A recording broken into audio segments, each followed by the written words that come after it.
నినాదంతో అడవిని అమ్మగా మార్చుకుని అటవీ సంరక్షణ ప్రకృతిని దేవతలుగా పూజించి వనాల్లోనే జీవించే ఆదివాసీలను ప్రత్యేకంగా గౌరవించుకునే రోజు ప్రపంచ ఆదివాసీ దినోత్సవం. ఈ సందర్భంగా మహబూబాబాద్ జిల్లా కేంద్రంలోని స్థానిక గిరిజన భవన్లో ప్రపంచ ఆదివాసీ దినోత్సవం ఘనంగా నిర్వహించారు.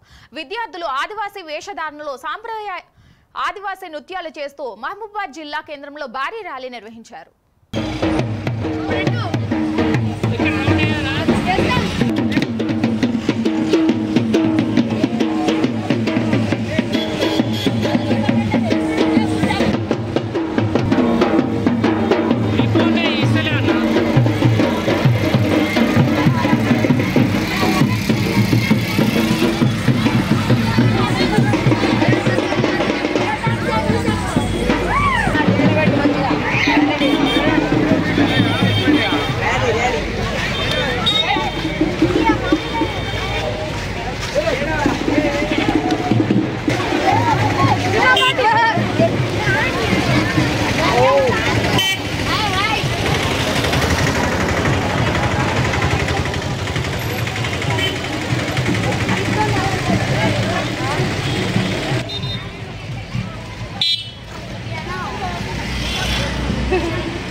ప్రపంచ ఆదివాసీ దినోత్సవం ఆదివాసీ ట్రైబల్ వెల్ఫేర్ డిపార్ట్మెంట్